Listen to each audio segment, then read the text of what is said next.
दूसरा body part मैं आपको बताती हूँ। अगर आपका बर्ड ने थोड़ी देर पहले खाना खाया है या कुछ खाया है तो आप देखोगे गले के पास, गले के एग्जैक्टली नीचे वाला एरिया होता है। यहाँ पर ये एरिया जो होता है इसे क्रॉप कहा जाता है, इस एरिया को। तो वो एरिया में अगर आपको ऐसे ऐसे खाना खाने के बाद आप देखोगे कि वो भर जाता है और आपको फील आएगा कि ऐसा बड़ा हो गया है। उसको आप टच करके देखोगे तो आपको स्क्विशी स्क्विशी स्मूथ सा फील होगा। वो है क्रॉप एरिया। मतलब वो जगह है जहाँ पे वो जो भी खाना खाते हैं वहाँ पे स्टोर होता है। स्टोर मतलब टेम्परेरी स्टोर होता है, वो वहीं पे नहीं रहता है। जैसे ही 3 या 4 घंटे हो जाते हैं वो खाना वहाँ से उनके डाइजेस्टिव सिस्टम में जाता है, उनके पेट में जाता है या डाइजेस्टिव सिस्टम में जाता है, जहाँ पे खाना उनके बॉडी को अफेक्ट करता है। तो वो क्रॉप एरिया हमेशा आप टच करके देखो तो आपकी जो उंगली है वो थोड़ा सा टच होने के अंदर, थोड़ा सा अंदर जाना चाहिए। अगर आपने टच किया तो वो इतना एकदम पत्थर की तरह हार्ड नहीं होना चाहिए। अगर वो ऐसा है तो आपने उनको ओवर फीडिंग किया है। और अगर आपका उंगली ज़्यादा अंदर जा रहा है मतलब उनको खाना प्रॉपर नहीं मिला है। ये स्पेशली यंग बर्ड में देखा जा सकता है, जैसे कि 30 डेज या 15 डेज ओल्ड बेबी या 1 मंथ का जो बर्ड होता है जिसको ज़्यादा फेदर्स नहीं होते, वहाँ पे क्रॉप ज़्यादा दिखाई देता है। उसमें आप ठीक से समझ पाते हो कि उनका जो क्रॉप एरिया है वो फुल है या फिर क्रॉप एरिया खाली है।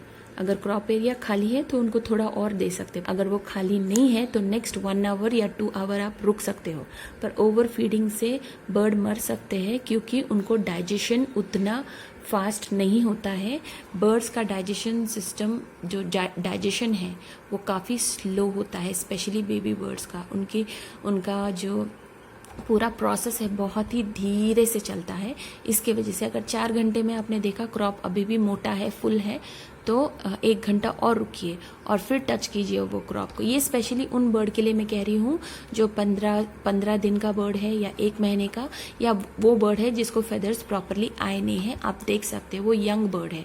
यंग बर्ड को कभी भी ओवर फीडिंग नहीं करना चाहिए। कम खाना देने की कोशिश कीजिए कि उतना उसका क्रॉप भरा रहे कि आपकी उंगली टच करे तो थोड़ा सा अंदर जाए, पर इतना नहीं कि उसका पेट एकदम हार्ड हो जाए। उससे उसे प्रॉब्लम हो सकता है। बर्ड की मौत 80% बर्ड की मौत उसके वजह से भी होती है। नॉर्मली जो बेबी बर्ड्स हैं उनकी मौत ओवर फीडिंग की वजह से भी होती है। अभी मैं दूसरा बॉडी पार्ट बताऊंगी, वो है क्लोएका।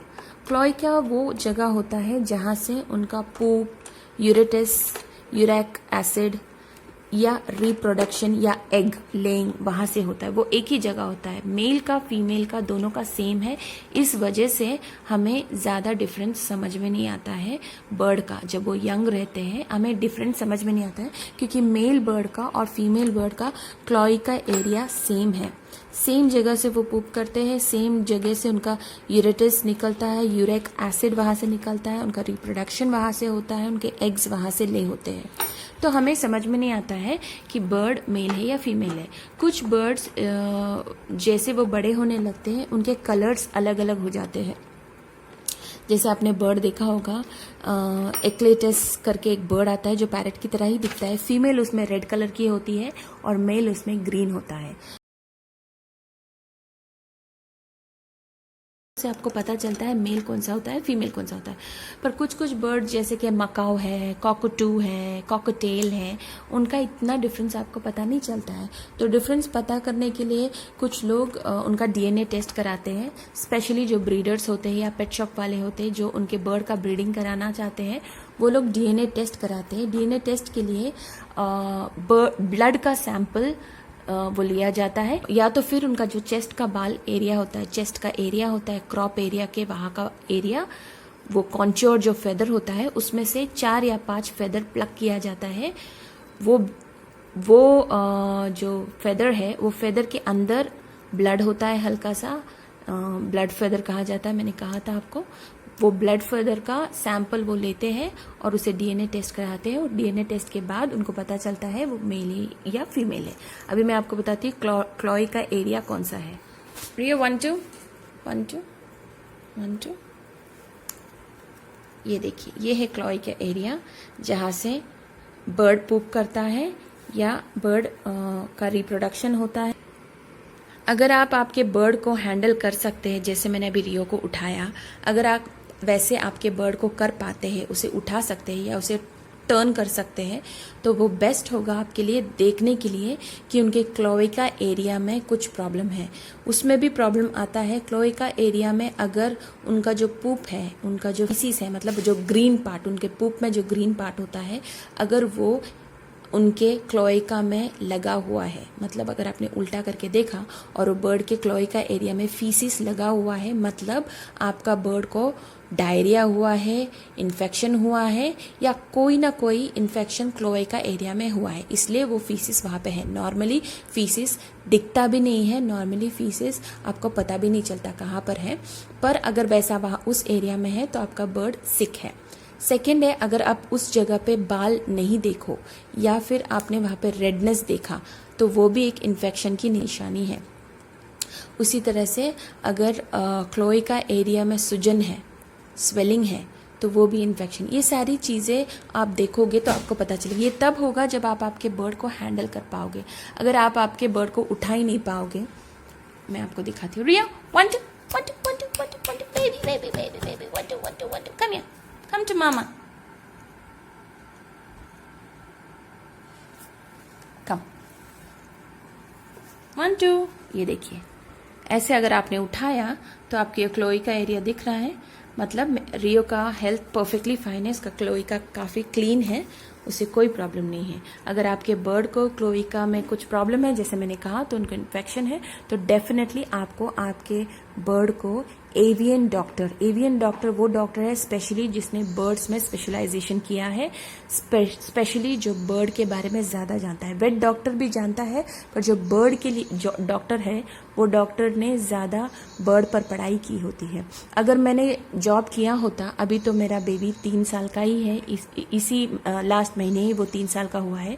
अगर मेरा बेबी थोड़ा और बड़ा है, जैसे मुझे 14-15 साल के अगर बच्चे होते, मुझे अभी उतने नहीं है, छोटे बेबीज़ हैं, अगर मुझे उतने बड़े बेबीज़ होते तो शायद मैं ये जॉब ले पाती, क्योंकि मैंने जूलॉजी किया है, तो मैं एक एवियन डॉक्टर का जॉब ले पाती, या तो फिर फॉरेस्ट इंस्पेक्टर का जॉब ले पाती, क्योंकि नॉर्मली इंडिया में उसके स्कोप्स कम है, क्योंकि इंडिया में इतने जूस या अवेलेबल नहीं है, बट अमेरिका में बहुत सारे हैं।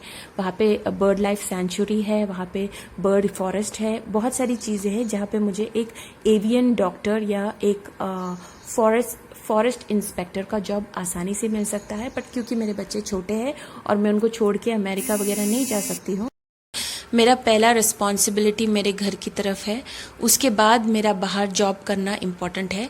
मैंने सोचा मैं अभी घर पर हूँ, कुछ नहीं कर रही हूँ, इसके वजह से मैंने यूट्यूब चैनल में वीडियोस डालना शुरू किया कि मेरी जो पढ़ाई है उससे किसी ना किसी को फ़ायदा हो, मेरे नॉलेज से किसी को प्रॉफिट हो, बेनिफिट हो। इसके वजह से मैंने ये चैनल शुरू किया। मैंने इसलिए नहीं शुरू किया क्योंकि मेरे पास एक अलेक्जेंडर बर्ड आ गया है, तो मुझे अभी ज़्यादा चीज़ पता चल गई। ऐसा नहीं होता है, किसी के पास एक अलेक्जेंडर, 2 अलेक्जेंडर या 3-4 आने से उनका एक्सपीरियंस नहीं होता है, उनको एक्सपीरियंस बर्ड का नहीं होता है, जब तक वो एक डॉक्टर नहीं है, जब तक वो उन्होंने बर्ड्स पे पढ़ाई नहीं की है। अभी मैं जो चीज़ें आपको बताती हूँ, मुझे नहीं लगता है कि कोई और यूट्यूब चैनल में इतनी इन्फॉर्मेशन दी जाती है। वो शायद आपको बोलोगे आज मेरा बर्ड ने ये किया, मेरे बर्ड ने वो खाया, मेरा बर्ड ऐसा करता है, मेरा बर्ड ऐसा करता है।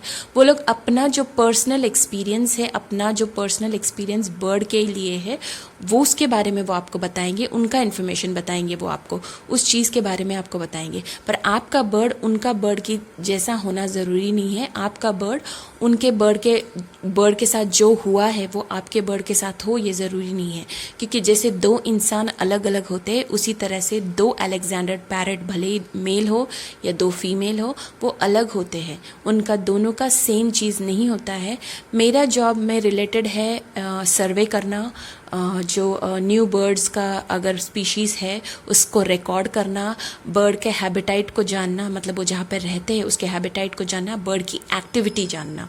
इस पे मैंने रिसर्च किया हुआ है, इस पे मैंने स्टडी किया हुआ है, इस वजह से मैं आपको इतना डिटेलिंग में बता सकती हूँ। पर जो लोग यूट्यूब में हैं, वो लोग अपना बर्ड का जो एक्सपीरियंस है, मतलब उनको जो लगा उनका बर्ड ने किया, उनको जो लगा उन्होंने जो बर्ड को खाने को दिया, या बर्ड को उन्होंने जैसे उन्होंने अपने बर्ड का देखभाल किया, वो वैसा इन्फॉर्मेशन आपको देंगे। मैं ये नहीं बोलती हूँ कि आप सभी मेरे चैनल को ही सब्सक्राइब करें, बाकी लोगों के चैनल ना देखें, ऐसा मैं नहीं कहूँगी। आप सबका चैनल देखिए, बट इन्फॉर्मेशन जो आपको एक एक्सपीरियंस पर्सन, एक पढ़ा लिखा पर्सन दे सकता है, वो एक्सपीरियंस, वो इन्फॉर्मेशन आपको दूसरे चैनल्स में नहीं मिलेगा, क्योंकि उनका जो एक्सपीरियंस है वो अलग है, वो उनका एक पर्सनल एक्सपीरियंस है। एक होता है पर्सनल एक्सपीरियंस, एक होता है प्रोफेशनल। तो मेरा जो है वो पढ़ाई के लिए है। मैंने जैसे कहा, अगर मैं डॉक्टर होती, नॉर्मली हम लोगों के नाम के आगे DR एज अ डॉक्टर लगता है, बट हम लोगों को साइंटिस्ट कहा जाता है, क्योंकि हम लोग रिसर्च करते हैं, इसलिए हमें साइंटिस्ट कहा जाता है, नॉट अ डॉक्टर। तो मेरा आपसे रिक्वेस्ट है कि चैनल आपको भले ही जितने देखने हो, जितने लोगों का वीडियो देखना हो, आप देखिए, बट हमेशा आप उन लोगों को कांटेक्ट कीजिए जो डॉक्टर्स हैं, जिन्होंने अपनी पढ़ाई बर्ड्स में की है, या तो फिर वो जो वेट डॉक्टर है जिनको बर्ड्स के बारे में पता है। अगर आपका बर्ड सीरियसली सिक है तो आप आपके बर्ड को एक डॉक्टर के पास ले जाइए। आपने किसी को मैसेज किया, कमेंट किया कि मेरा बर्ड सिक है, प्लीज़ आप मुझे बताओ क्या करेंगे, क्या करना है, क्या नहीं करना है, वो आपको ज़रूर उस पर कमेंट करेंगे, पर वो उनको जो लगा ठीक है, उनको जो उनके बर्ड के लिए उन्होंने जो किया है, वो चीज़ें आपको बताएंगे। अभी छोटी मोटी जो घर के नुस्खे होते हैं, रेमेडीज़ होते हैं, या उन्होंने कुछ हल्दी दे दिया, ये दे दिया, वो दे दिया, ये सब टेम्परेरी इलाज है। शायद उस टेम्परेरी इलाज में आपका बर्ड ठीक भी हो जाए, पर कल जाके अगर वो बीमारी उसको वापस आ रहा है और आपने वापस वही रेमेडी अपनाया, वही ट्रीटमेंट किया, तो शायद उसको वो नेक्स्ट टाइम काम नहीं आएगा, क्योंकि उसकी बीमारी शायद सेकेंड लेवल पे पहुंच गई होगी, एक लेवल से दूसरी लेवल पहुंच गई होगी। ये जो एंटीबायोटिक्स है, मतलब जो नेचुरल एंटीबायोटिक्स है, जैसे कि मैंने कहा टर्मरिक, ये टर्मरिक जो है वो टेम्परेरी एक चीज को खत्म कर सकती है, बट अगर आपका बर्ड सीरियसली सिक है, अंदर से उसे कोई प्रॉब्लम हुई है, तो उसको टर्मरिक उस प्रॉब्लम को सॉल्व नहीं कर सकता है, टर्मरिक उसका ट्रीटमेंट नहीं कर सकता है। क्योंकि अगर प्रॉब्लम बड़ी है, बीमारी बड़ी है, तो आपको डेफिनेटली उसको डॉक्टर के पास लेके जाना है और उसको वहाँ से इलाज करवाना है, क्योंकि डॉक्टर को मेडिसिन की जानकारी ज़्यादा होती है और डॉक्टर मेडिसिन का ज़्यादा बोलते हैं। आप प्लीज़ कोई भी अगर यूट्यूबर आप कोई भी यूट्यूबर को अगर आप पूछ रहे हो कि मेडिसिन दो और वो आपको कोई मेडिसिन देता है, तो आप उस मेडिसिन को रीचेक कीजिए। अगर आप कोई एवियन डॉक्टर या आप कोई वेट डॉक्टर को जानते हैं, उनको वो मेडिसिन दिखा के आप कंफर्म कीजिए कि ये मेडिसिन मेरे बर्ड के देना ठीक रहेगा, नहीं रहेगा। अगर उन्होंने कहा कि आप दे सकते हो तो दीजिए, अगर उन्होंने कहा कि ये ठीक नहीं है तो मत दीजिए। बिना किसी को जानकारी, बिना किसी प्रोफेशनल इंसान को पूछे या जानकारी लेके आपके बर्ड को आप ट्रीटमेंट ना कीजिए। मैं आपको रिक्वेस्ट करती हूँ, क्योंकि बर्ड मर भी सकता है, या तो फिर उसकी बीमारी सेकेंड लेवल पर पहुंच जाती है या थर्ड लेवल पर पहुंच जाती है, फिर उसको बचाना मुश्किल होता है। सबसे आसान होता है जब आप एक बर्ड को जब वो बीमार हो रहा है तभी आप उसका इलाज शुरू करो। अगर बर्ड का इलाज लेट हो जाता है तो डेफिनेटली वो मर जाएगा। बर्ड एक बहुत ही नन्ही सी जान है, एक छोटी सी जान है, उसमें उतना ताकत नहीं होता है जैसे कि एक इंसान में होता है। तो बर्ड का सिस्टम अलग होता है, उनका लाइफ अलग होता है, उनका लाइफस्टाइल अलग होता है। तो हम हमारे लाइफस्टाइल के हिसाब से उनको नहीं रख सकते हैं। बर्ड एक बहुत ही टेंडर चीज़ है, उसे आप बहुत ही केयर करना है, प्यार से रखना है। भले ही वो मैच्योर हो जाए, अडल्ट हो जाए, फिर भी वो एक छोटा सा बर्ड ही है, तो आपको उसको केयर करना पड़ेगा। तो ये मेरा वीडियो था। ऐसे बहुत सारे बॉडी पार्ट्स हैं, जिस उतने नहीं हैं, बहुत सारे बॉडी पार्ट्स भी हैं, जैसे कि आँख का एरिया, नाक के ऊपर जो होल्स है वो नॉस्ट्रल का एरिया। आँख के एरिया में भी अगर आपने कभी गंदगी देखा, गंदा है इसका आँख के एरिया, देखिए आप दिख रहा, रियो का आँख दिख रहा है आपको, गंदगी देखा आपने, तो वो भी एक इन्फेक्शन हो सकता है बर्ड के लिए। अगर आपने नाक के वहाँ से कुछ फ्लूइड आते हुए देखा, वो उनको सर्दी हुई होगी, या नाक के वहाँ पे आपने कुछ सूखा सा गंदा सा देखा, वो भी इन्फेक्शन है। बहुत सारी चीज़ें हैं बर्ड के बॉडी में जो आपको बता सकते हैं कि बर्ड बीमार है या हेल्दी है। तो उसी तरह से मुझे ये मेन टॉपिक कवर करना था, ये जो मेन एरियाज है वो कवर करना था, क्योंकि ये मेन एरियाज में जो सिकनेस होते हैं वो सिकनेस हाई एंड बीमारी होती है, जैसे कि मैंने कहा माल न्यूट्रिशन, कैंसर, ये सब चीज़ें, उससे उनको बचने के चांसेस कम होते हैं। पर फिर भी अगर आपको बेसिक आइडिया आ गया आपके बर्ड के बारे में तो आप खुद ही समझ सकते हो। अगर आपको उसका प्रॉब्लम समझ में आ गया तो इलाज भी आप आराम से कर पाओगे, डॉक्टर्स को पूछ के कर पाओगे। अगर आपको पता ही नहीं चलेगा प्रॉब्लम कहाँ पर है तो आप इलाज भी करने की 10 बार सोचोगे, आपको समझ में नहीं आएगा क्या करना है। So thank you guys, thank you for watching my video. ऐसे मेरे वीडियो देखते रहिए, लाइक कीजिए, शेयर कीजिए, सब्सक्राइब कीजिए। अगर आपको मुझे कुछ पूछना है, कुछ बोलना है, कॉमेंट्स कीजिए, मैं उसका रिप्लाई ज़रूर करूँगी।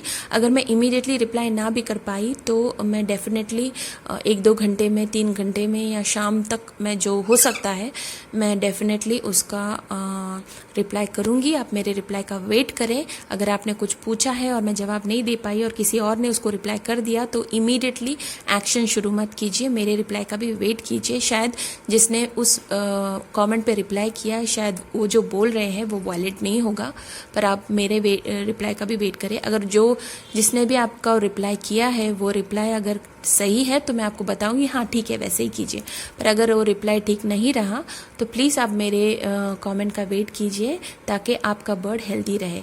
मेरे सारे वीडियोस में मैं यही कहती हूँ, आपके बर्ड को बहुत सारा प्यार कीजिए, हेल्दी फूड दीजिए, हेल्दी खाना दीजिए, उनके साथ बहुत सारा टाइम स्पेंड कीजिए। बर्ड खुश रहेंगे, हेल्दी खाना खाएंगे, आपसे जल्दी बात करने लगेंगे। स्पेशली वो लोग जिनके पास टॉकिंग बर्ड है, जल्दी वो आपसे बात करना शुरू करेंगे और आपके साथ वो भी खुश रहेंगे, टाइम स्पेंड करेंगे। Thank you guys, thank you for watching my video. ऐसे ही मेरे वीडियो देखते रहिए।